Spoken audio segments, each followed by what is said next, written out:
Arti Quran Surah Al-Isra ayat 88, katakanlah, sesungguhnya jika manusia dan jin berkumpul untuk membuat yang serupa dengan Al-Quran ini, mereka tidak akan dapat membuat yang serupa dengannya, sekalipun mereka saling membantu satu sama lain.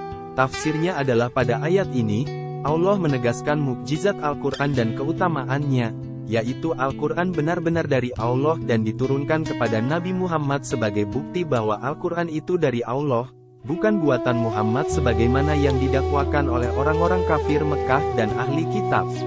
Allah memerintahkan Nabi Muhammad agar menyampaikan tantangan kepada mereka yang mengabaikan dan memandang Al-Quran itu bukan wahyu Allah untuk membuat tandingan Al-Quran.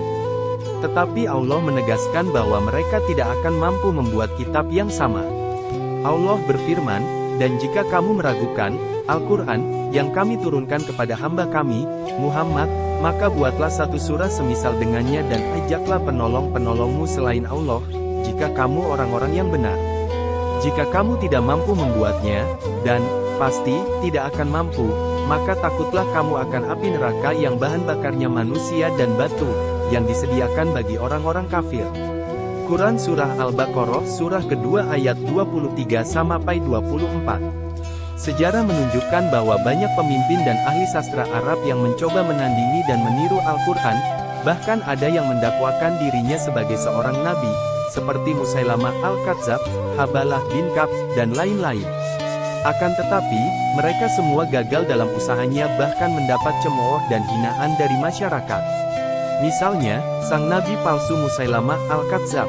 Dia merupakan dedengkot kaum Arab yang menyebar hoaks pasca wafatnya Rasulullah. Alih-alih ikut dalam barisan kaum muslimin di bawah panji Khalifah Abu Bakar As-Siddiq, Musailamah justru mengklaim diri sebagai utusan Allah serta hendak menyerang Madinah.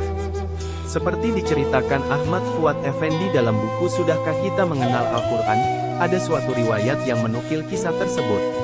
Berikut ini adalah ayat-ayat yang ditulis Musailamah Al-Kadzab, yang memiliki arti, hai katak anak dua katak, berkuaklah sesukamu. Bagian atasmu di air, bagian bawahmu di tanah. Fuad Effendi menuturkan, tidak jelas apa maksud Musailamah dengan gubahannya itu. Mungkin masing-masing baris teks tersebut cenderung ritmis, tetapi maknanya kosong sama sekali. Hal itu berbeda daripada Al-Quran, yang penuh hikmah dan terdengar puitis sehingga dapat dihafal.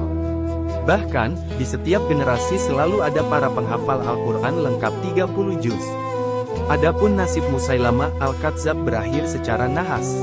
Dia dan pasukannya kalah dalam pertempuran di Yamamah.